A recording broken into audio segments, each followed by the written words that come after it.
Hello, friends. In today's Learn Investing podcast by Sandhu Value Investing, we are going to learn about money, money basics, and how money evolve. Dear friends, as we all know, in the ancient times, transactions happened by the barter system. So, people originally trade surplus commodities with each other in a process known as bartering. So, in the bartering system, the exchange of the goods happened to execute a transactions. For example, the barter systems from 10,000 BCE to 3000 BCE, the exchange of goods performed by negotiating between the two parties, and after that the money evolved, and these barter transactions started recording the evidence of that trade execute, and these evidences are available from the ancient 7000 BCE time, and after that money evolved to the coinage age, that is from 600 BCE to 1100 CE. And in the coinage age, the transactions executed with the help of precious metals coins. So generally precious metals are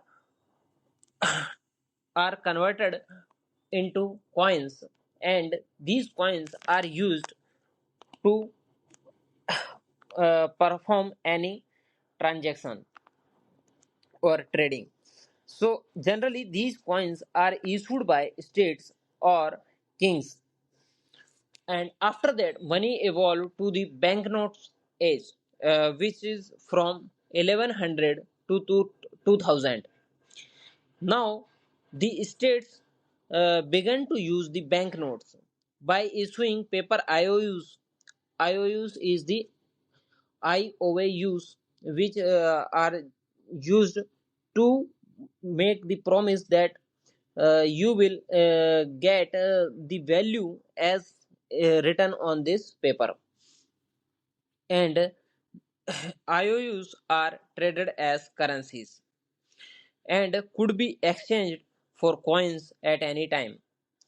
After that, the digital currency is started from 2000 onwards. Now, money can now exist virtually on computers, and large transactions can be taken place without any physical cash changing the hands. Dear friends, as we all know, in the economy, there are two important forces, that is supply and demand, which control the prices of commodities. So, the supply and demand is the main force which will affect the prices, so which decide the price will fall or rise. And with these forces, supply demands, the values of the goods can be increased or decreased. And as we all know, the barter system, IOUs, monies, all these are the mode to execute a transaction. So now we are going to learn about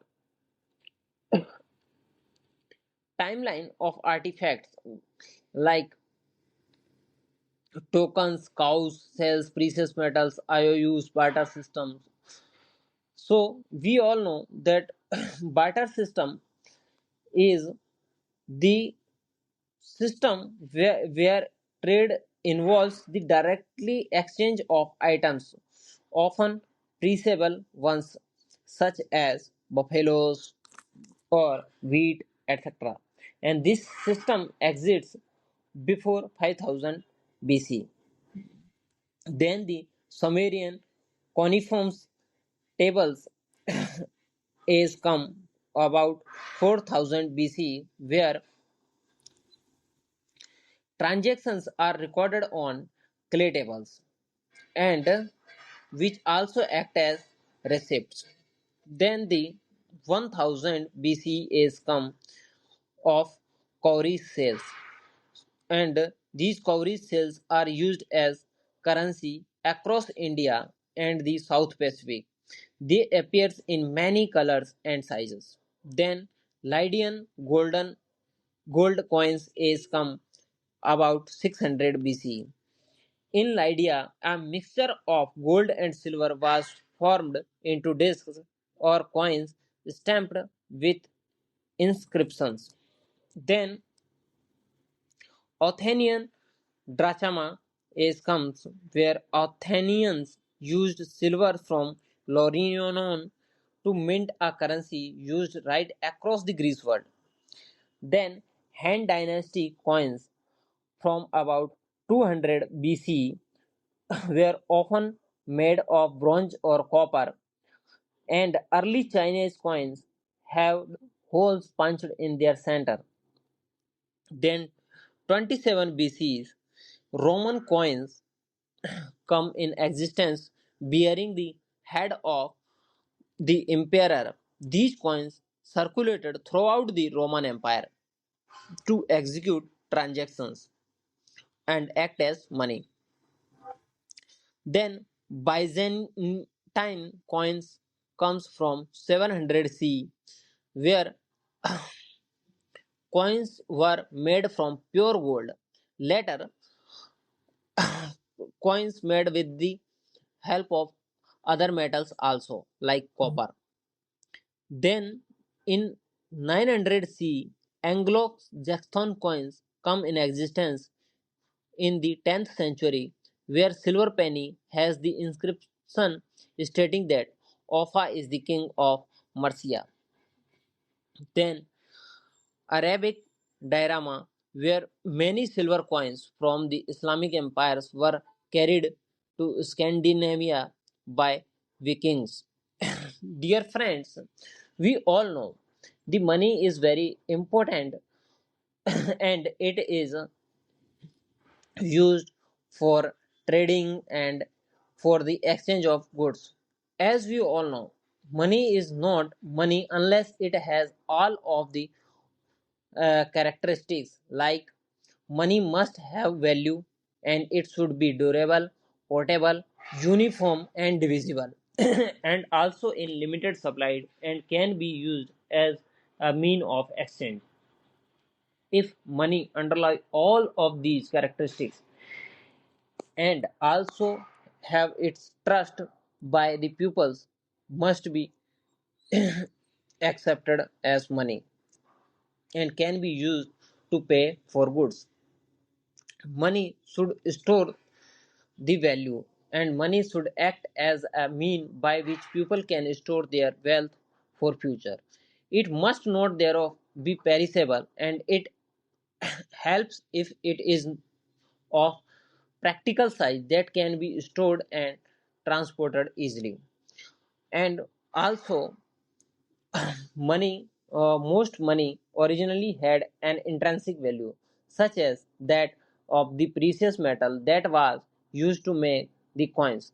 This in itself act as same guarantee the coin could be accepted. Also, mean of exchange.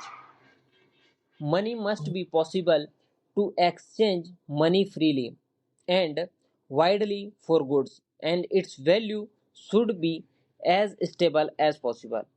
It helps if that value is easily divisible and if there are sufficient dominations so change can be given, and money can be used to record wealth possessed, traded, or spent.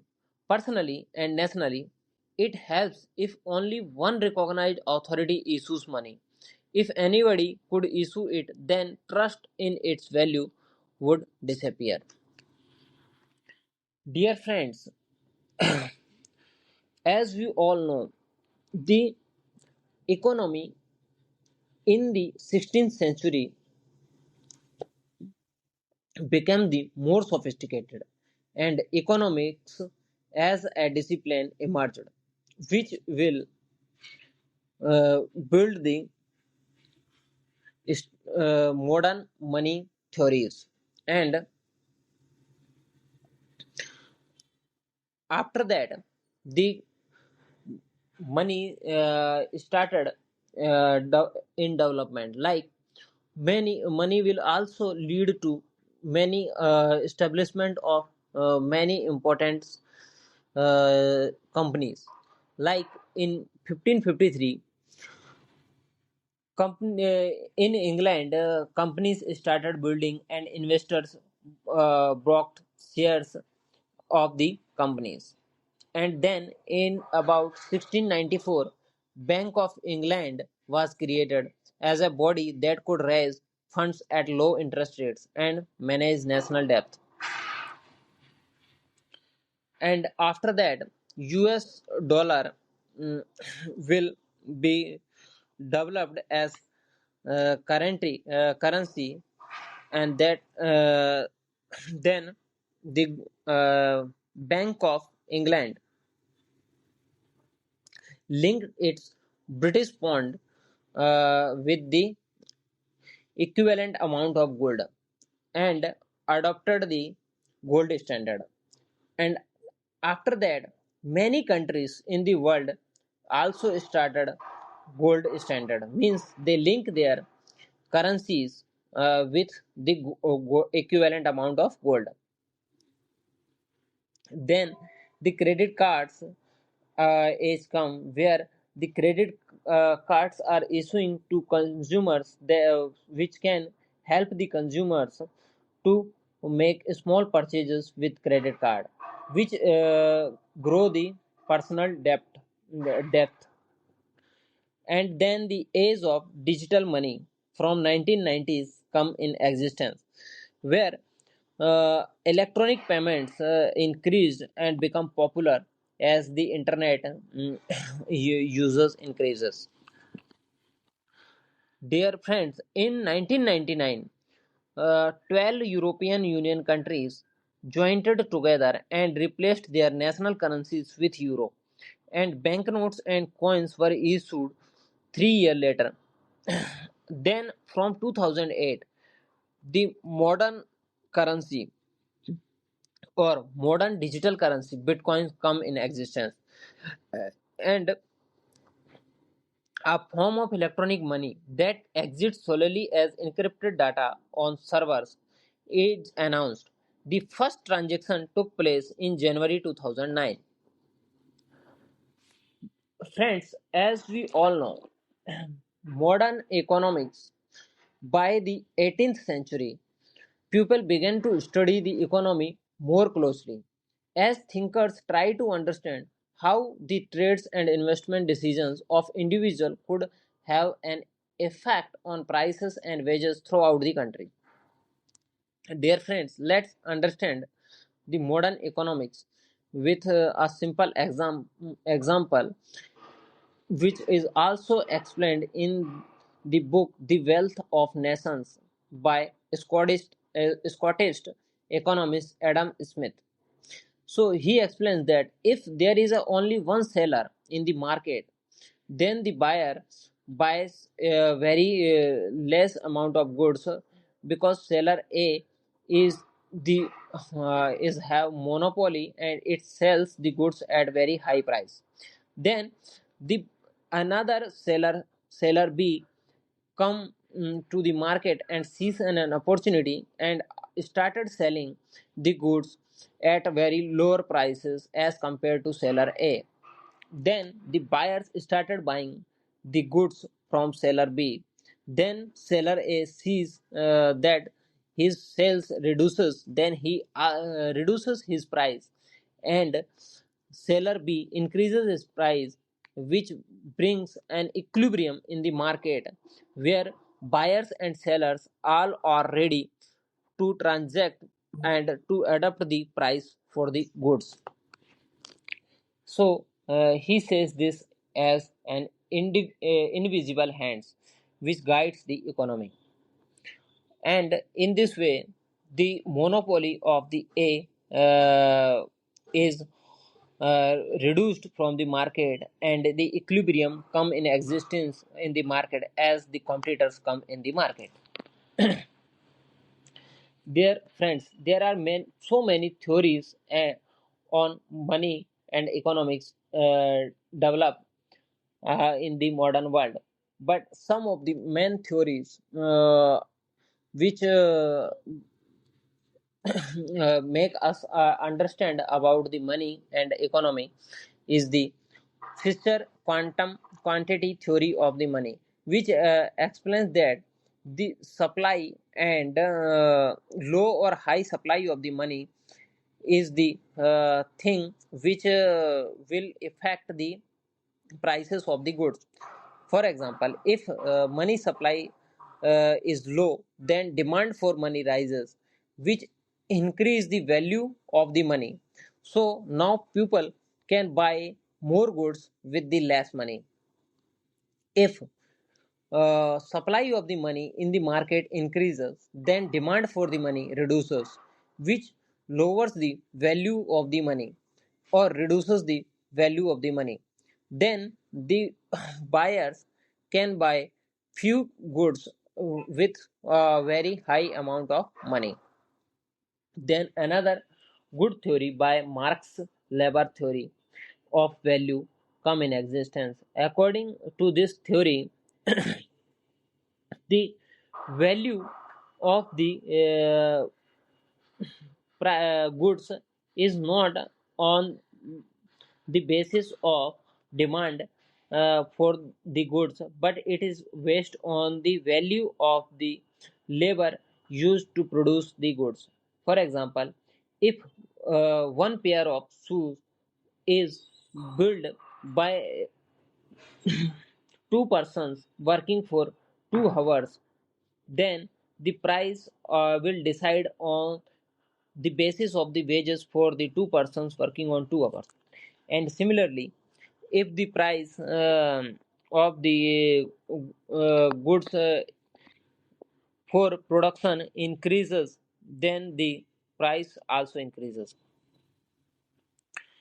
If the wages are paid more or salaries are paid more for the production, then the price of the good produced is also increases, and if the salaries are reduces, then price of the goods are also reduces. Dear friends, there is also an important theory by Hayek's business cycle, which is developed by Austrian economist Frederick Hayek, who explains that the real GDP of a country depends on the uh, cycles in the market or cycles in the economy. So, if there is a recession, then the central banks have to cut the interest rates. Then there is a recovery happened in the GDP or in the economy, which started the expansion. And at a point when the recovery is sufficient, and which also lead to increase in inflation, then banks has to uh, raise the interest rates.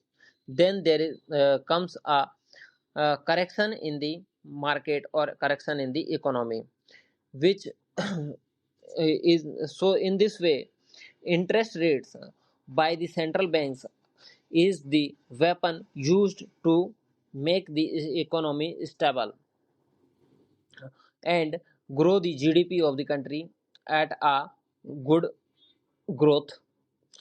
And similarly, there is another important theory by Friedman's Friedman's, and that is called as Friedman's monetarism. So, according to this theory, if the payment paid in the market is payment paid to the employees are high, so means that it comes from low interest uh, by the banks to the companies. So companies pay the more salaries to their employees, then employees spend more in the supermarkets or in the market or in the economy, which also then the supermarkets pays more to the suppliers. So in this way economy grow. If interest rates are high, then companies pay less to the employees, and employees also started saving more and spending less in the economy and in the supermarkets, and then supermarkets pays less to the suppliers. So in this way the downfall in the economy started. So this is all about the basics and evolutions of the money. And in this podcast we learn about the money from the barter system to modern digital currencies. Thank you to listening this podcast. If you find this podcast interesting, then please share this podcast with your friends and like our podcast.